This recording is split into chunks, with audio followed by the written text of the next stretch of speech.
Hello, everyone. I hope you're all doing well.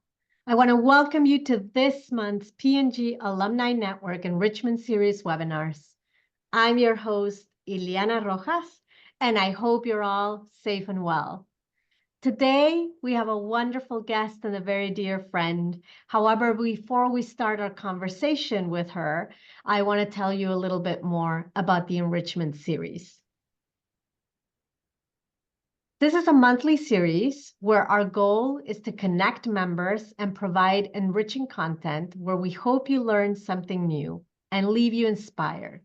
And we do this by leveraging the expertise that we have within the network.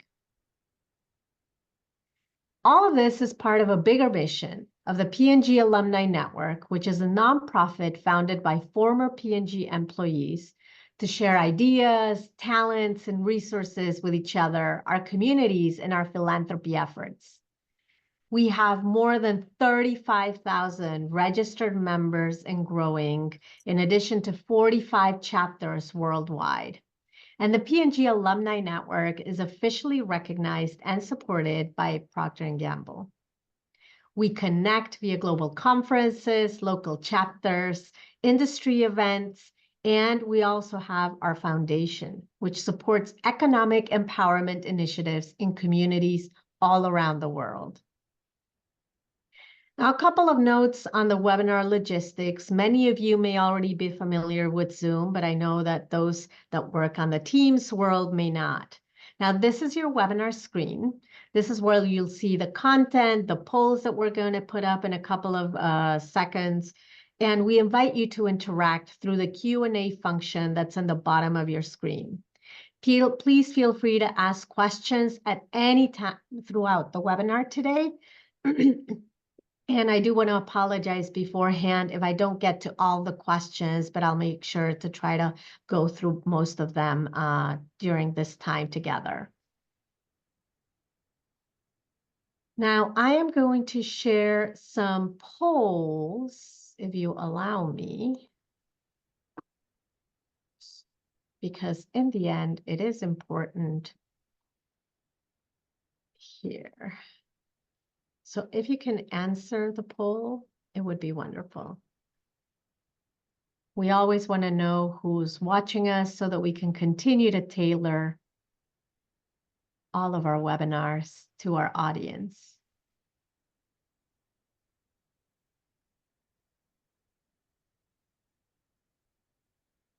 Thank you.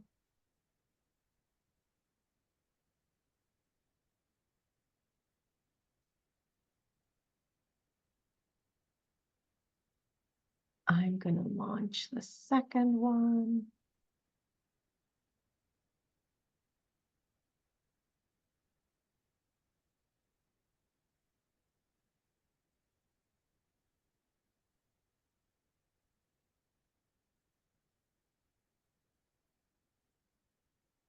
Thank you.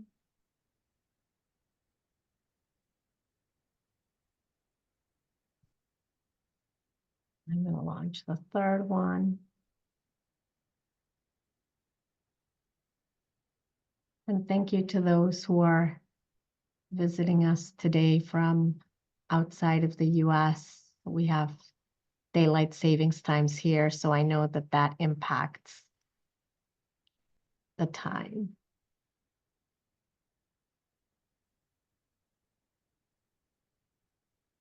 Perfect. Thank you. Appreciate your participation. We have 2 more questions.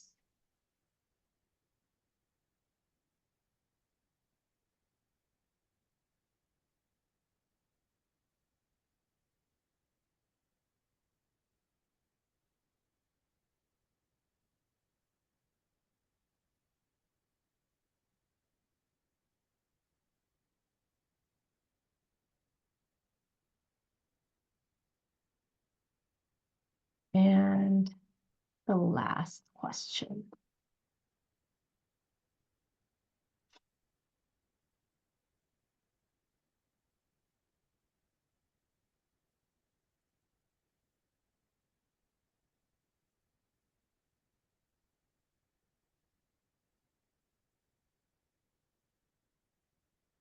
Wonderful. Thank you, everyone. Okay, so without further ado, let me introduce you to Adriana Mendizabal, and I'm going to stop my sharing here so that I can see you. Adriana, thank you so much for being here with us here today. I'm just so honored and grateful. We've known each other for a very long time, and it's just so, I just feel so proud to know you, not only for who you are and the work that you've done professionally and your career, but also to know the amazing leader and that you've been, and as a woman, the impact that you've created. And especially, it's so important based on the topic that we're going to be talking about today, which is how advancing women's leadership in business becomes so critically important. And I know that you're going to share some data, and I have some data also on my own. It becomes very important as we navigate through International Women's Day, which was a couple of days ago, and then here in the US as we continue acknowledging and creating awareness for Women's History Month to generate the importance of supporting women and driving gender parity. So I am so thrilled to have this conversation with you this morning. Thank you so much for being here. Thank you so much, Eliana, also for inviting me. And this is an honor to be, participating with you in this very special month, right? Where we have to celebrate women in the role of, corporate, in the role of building careers, in all these different facets. So I think this is really great. And also coming back to the P&G alumni, it feels like coming back home. So thank you again. It does. It does. No matter how much time has passed, no matter where we are in the world, I think the alignment of personal values versus, everything that we did, I think becomes it's timeless. So let's start the conversation, and would love to hear your thoughts on why is it important? I mean, we've heard it again and again, and it's becoming more of a growing trend. However, there's still questions out there, especially in my line of work as a DI consultant. There's always the hidden question: is it really important, or are we just jumping on the latest trend in terms of the impact that supporting women in their leadership journey and having those gender parity numbers and metrics? How important is it? Why does it matter? Why do we have to see it as a business imperative? That's a great question, Eliana, and it's great to start with that question because I think at this point in time, there's hard data, right? There's studies that show that companies that have gender diversity are 25% more likely to have above average profitability than the companies that do not promote gender diversity. And the same thing happens for ethnic and cultural diversity. Companies promoting this type of diversity outperform the balance by 36%. So diversity is good business and creates stockholder value. I think the key point here is boards should see these as one of the strategic pillars to drive stockholder value. And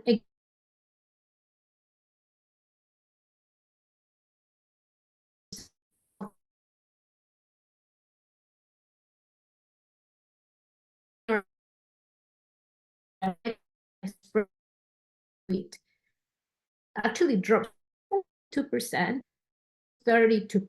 So there's 10 points there. So it's almost like 1/4 of the people will not go to those next levels. So in some sectors, even the disparity is even bigger. Like in consumer services, retail, and education, the ratio of women that actually reach the C-suite versus the entry level is around 64 to 68%. So it's good. But in contrast, when you compare to other sectors like construction, financial services, real estate, the ratio of C-suite to entry level is even lower. It's less than 50%, which is really quite dramatic. One of the things is there's been progress. Since 2015, the proportion of women have been increasing by 1%, right? This is good. This is hopeful. Only in 2022, this trend started to reverse, and now we're back to 2021 levels. And this is regretful. Most likely, it was the impact of the pandemic. So there's some reconstruction that needs to be done there so that we can continue maintaining the momentum that was being built. So another key fact here is that, according to Forbes, the reason for the declines in women in C-suite leadership roles, it's a combination of things, which is, really, I would say, concerning. One, because they feel they're being pushed out of the corporate position, or because they're choosing to leave. And it doesn't matter, Ileana, what's the reason. The bottom line is negative for corporations, both financially, culturally, as well as in the broader society impact, right? Nutshell, we have a problem. And but on the other side, there's irrefutable data showing that,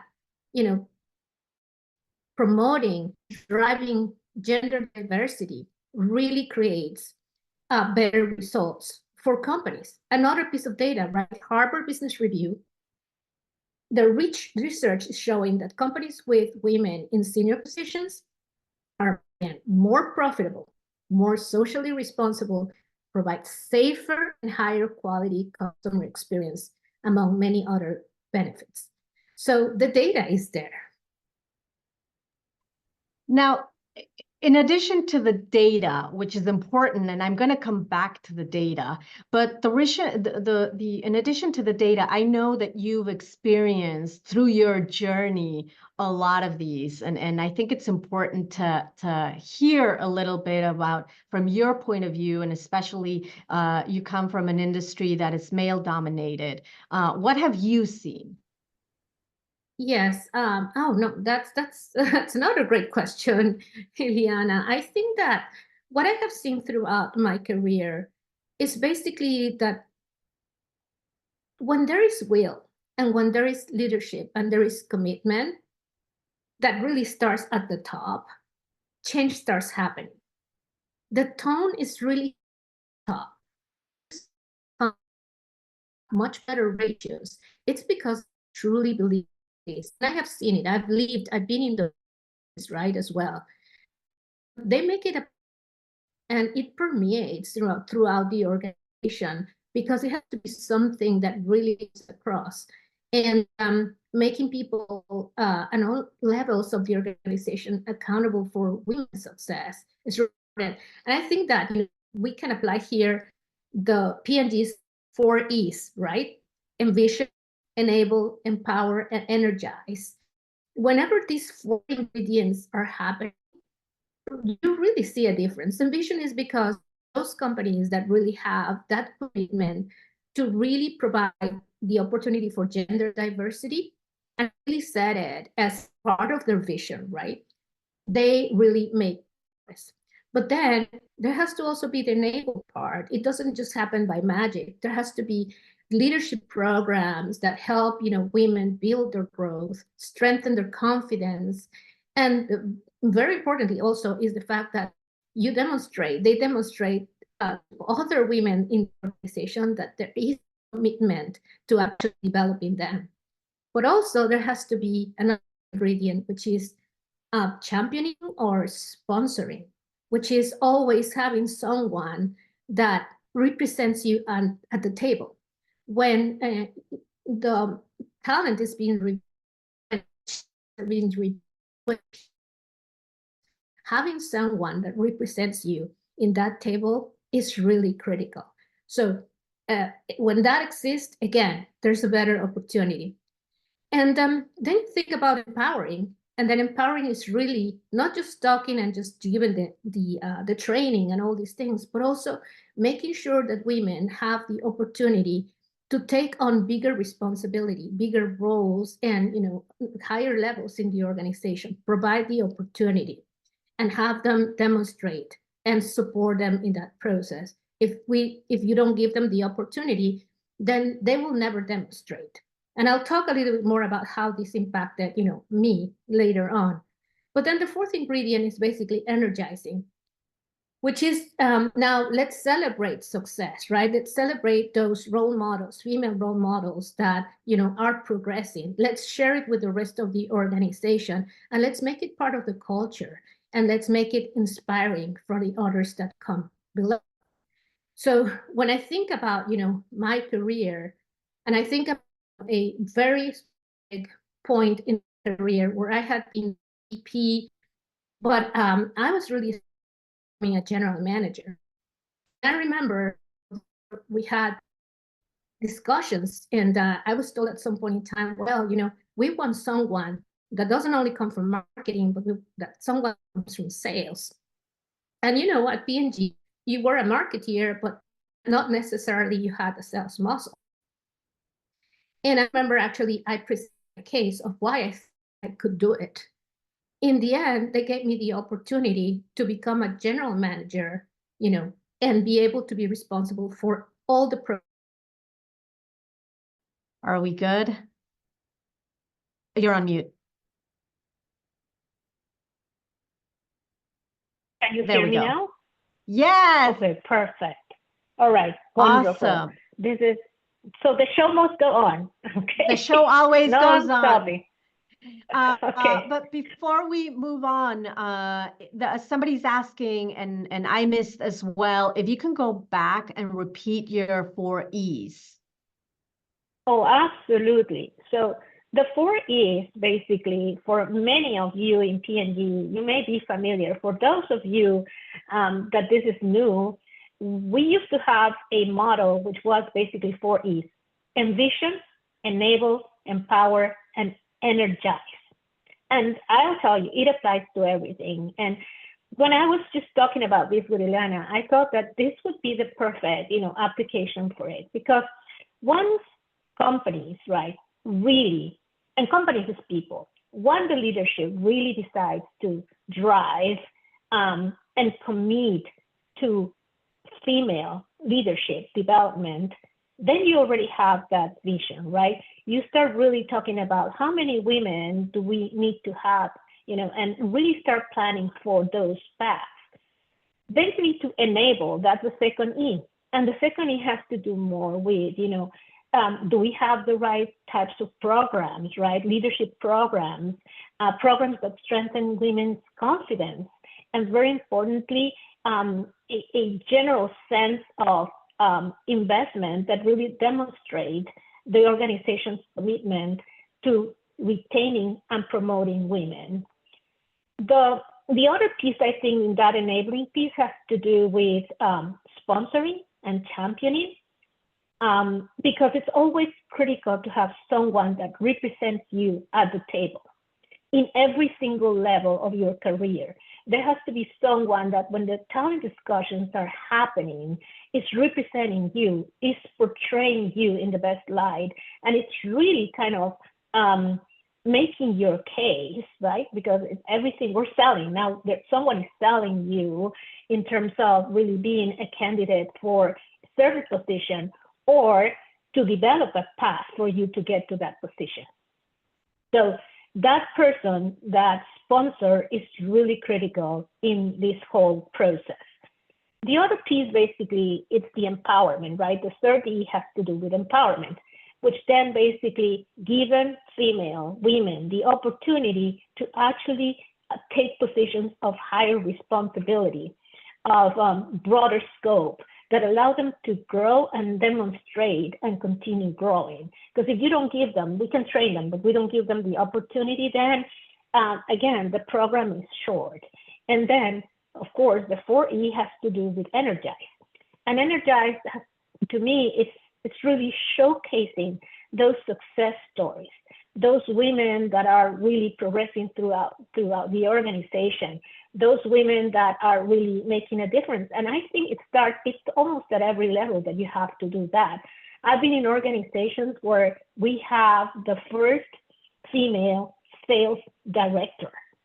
And that is a big thing, and we have to celebrate it, and we have to make sure that that person is successful so that she can continue growing, but also that we can promote more people into those kinds of positions. So making that part of the celebration, part of the culture, and making it an inspiration for the rest of the organization. Those are the 4 E's, Ileana. Thank you. Thank you so much. And when we look at it from on paper and we look at it from a strategy perspective, they seem like a no-brainer.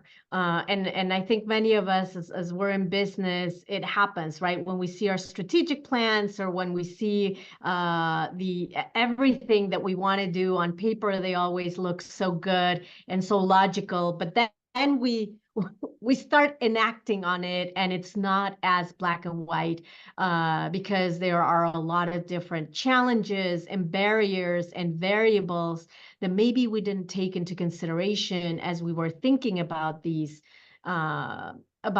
strategies or these plans that we want to do. What are the typical challenges that you've seen or that you've experienced when trying to implement any of these strategies or maybe other ones? Yes, no, I think that basically in this particular case, I would say that there's 4 things, right? The first challenge is the conscious bias, right?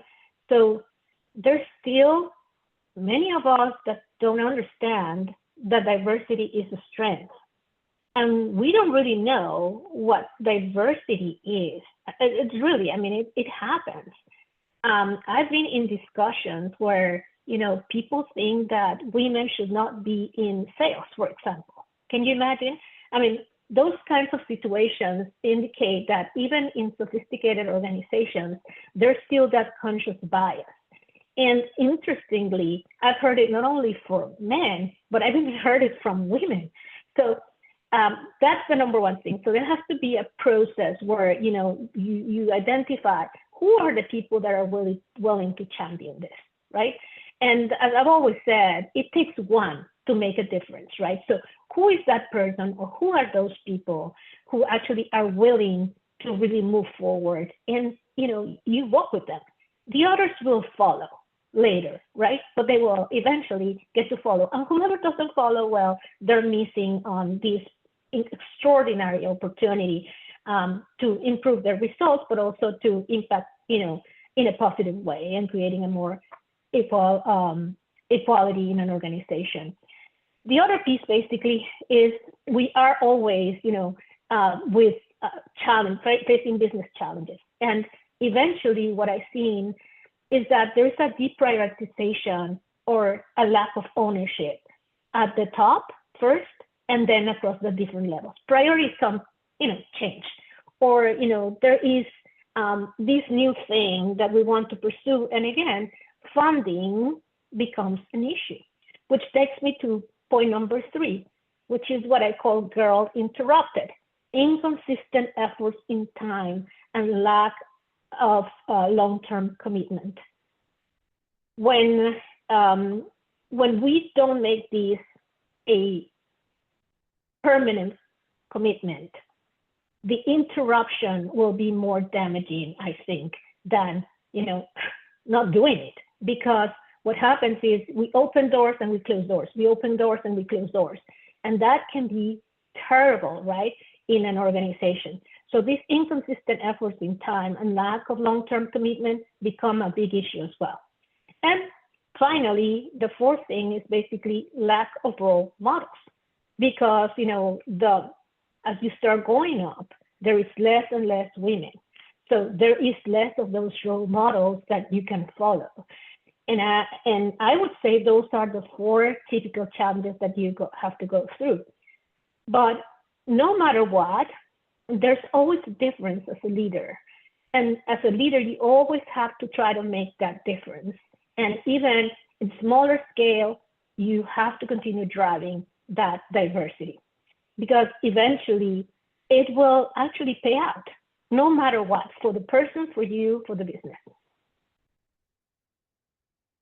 You highlight four very key, key challenges that I see on my end, and I want to tap onto several of them. The unconscious bias piece of it, I see it a lot in terms of leaders feeling that they're doing the efforts but not recognizing it. And I just do want to be very open with all of our audience and people who will be watching. Don't feel bad about it. We all have these unconscious biases. It's nothing to feel like, oh my God, because I have some of the leaders that I coach, they go into this spiral of, but am I really doing the work? Do I say that I'm doing the work? I think it's just about partnering with other people that you trust to be able to see, are we going down the right path? Am I creating the correct spaces? Am I being inclusive enough in my leadership habits? So this is not something to feel bad about. I think it's just something to acknowledge and recognize and say, okay, what can I do different? And am I doing things the way that I'm supposed to be doing things, or am I just saying things, but my actions say otherwise? And only somebody that trusts you will tell you the truth. Otherwise, everybody will always say like, yes, of course, you're doing things right. So I just wanted to highlight that one. And then the other one, which I think you sort of touched on very importantly, is this people-centric approach. For a long time, businesses were business focused because in the end, we all have to grow the business, right? We have to have a healthy top line and a healthy bottom line. So that's been the priority. And as leaders, as we go up, but this move into thinking about people first needs to happen from a leadership perspective to be able to understand, and you said it at the beginning, if we don't focus on people and we don't focus on these matters, then the business will not follow, and the impact will there will be a significant impact in the business. So from all of this, how can we advocate, especially if you're at the top, to continue to be able to drive these strategies, or to be able to influence or create change? How do you see that as important, or what would you recommend? Yes, no, that's very important, Ileana, I would say, because in the end, we own our world. If it's small, if it's big, it's our world. And we lead, as leaders, we lead and we lead change. And just exactly as we lead strategies, to grow our brands, to grow our businesses, to create more innovation, it depends on what area of the company you are creating value. Same concept would apply to really creating value from an organizational standpoint, and develop your own strategies, your own plans to really provide the opportunity to women to grow in your organization. It's your world. You can impact that. If we wait for everything to come from somewhere else, we will be missing a big opportunity. And I think change will continue coming. I'm very hopeful, right? That, it's slow, but it's coming. And I think that there is currently right now, we are facing a huge opportunity in front of us. For example, there's all this young generation of women that are now finishing college, that are in the STEM areas like never before. We have more engineers, more STEM women than ever in history. And what's important is basically now, out of the total graduates, 60% are women and 40% are men. This will drive a change because this, when you take a look at this, young women, they have a completely different way of seeing life, of seeing the world. The level of empowerment is huge, right? How they, travel all over the world, by themselves, how they see their world, and they're thinking about starting their own companies, but are also thinking about, having careers in STEM. I think that there is something that's right now starting to happen, and now us here, we have to make sure that we start really continue paving the way, so that, when the change is due, there's already something that they can be part of. So I'm very hopeful, really, Ileana. I think that, for us that have, young adult, children, it's an incredible thing.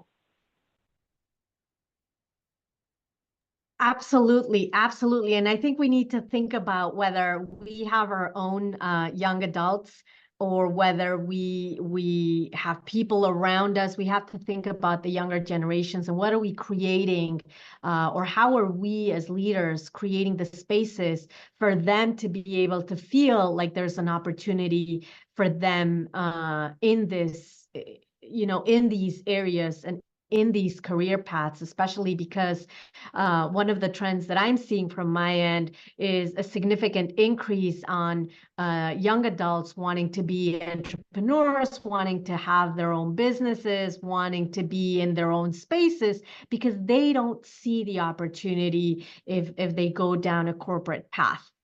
If they don't, especially women, right? They don't see that, if they don't see role models at the top, and going back to the challenges that you mentioned, if they don't see people like them at the top from a leadership perspective, then they don't see themselves as having a future there, and therefore they're not attracted to those spaces. So it becomes critically important as a strategy from our organization, not only to put diversity from in your website, right? It's about making sure that there is that ability as well, or there is that opportunity as well from a leadership position.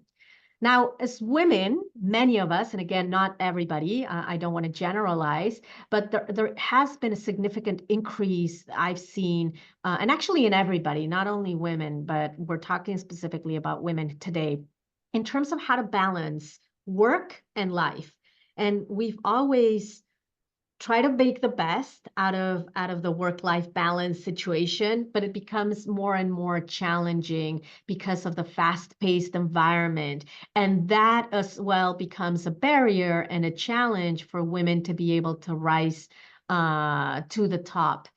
Any thoughts on how can we address this work-life balance, that imbalance actually right now that people are seeing?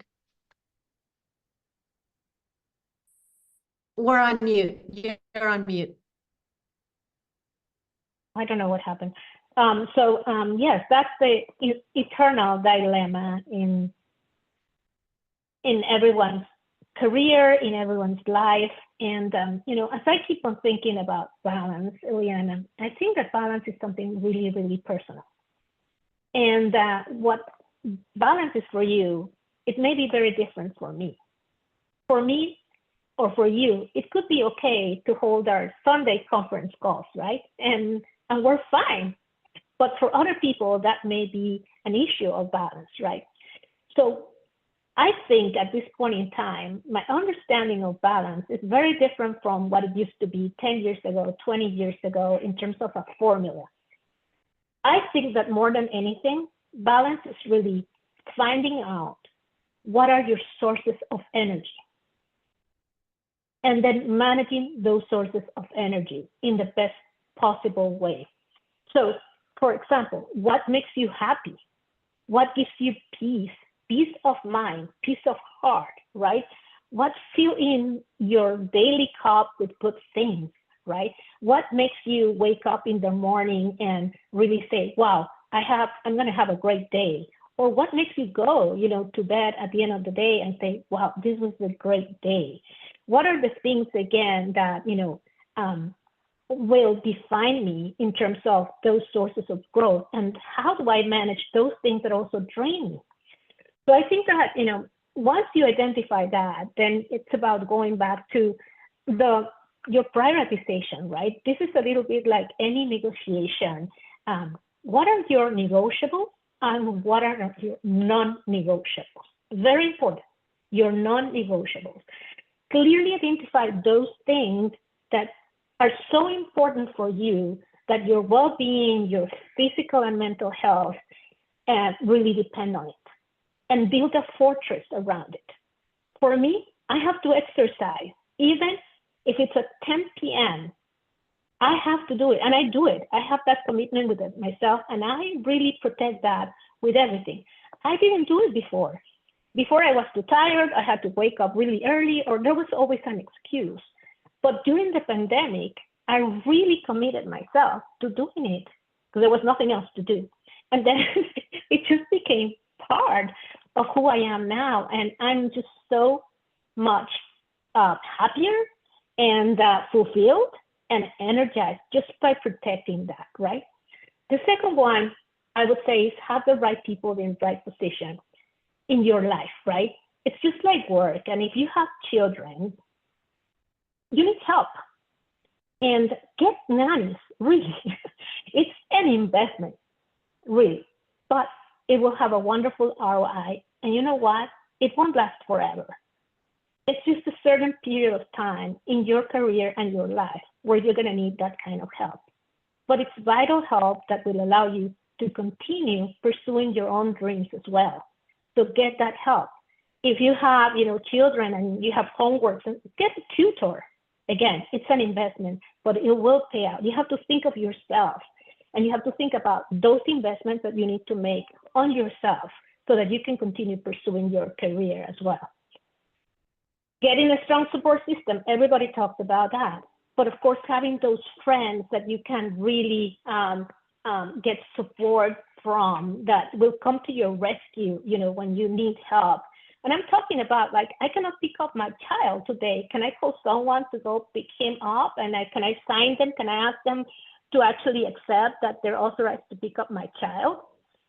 Simple things like that, right, will ease the way, and so on. So protect and grow your energy, which is what I was talking about at the beginning. I think that it breathes, right? Take your time, find those things that really give you your special moment, like on the planes, right? When they tell you have to put on your mask first before you can help others. What is your mask? Define it and protect it. And the other one basically is, I think, that manage your agenda.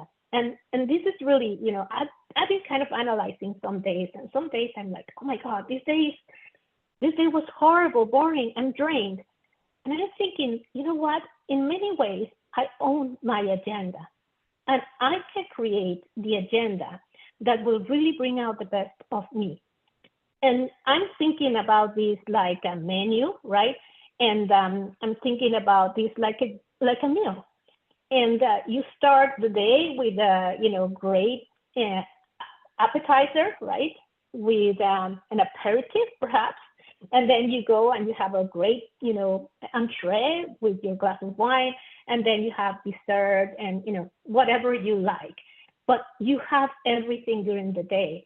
At the end, you will say, oh, what a delicious day I had, where I was able to mix things and enrich my day. Think about your agendas like that. I love that. And I love especially the concept of managing our energy, because I think that helps overcome a lot of the maybe beliefs that we have, or maybe some of the barriers of, I can't make space for exercising. I relate perfectly to that one, for example. But if we think about what gives me energy and how can I balance and prioritize those, I think it helps in the reconfiguring where do we spend time? Where do we focus? And very importantly, to your point, how do we build that support system? Because we can't do all of this on our own. And that's one of the things that I think it's important for people to just recognize and acknowledge that from very early stages, many of us are told you can do things, right? Like you're superpower, you're a superwoman, you can do everything on your own. And then we come with that thought of if I can do it on my own, that means that I have to do it on my own, and don't realize that surrounding ourselves with this community, with this support system, does not take away from us being able to do things on our own. It just makes us stronger. But it does require that mind shift. So I love that you're mentioning it.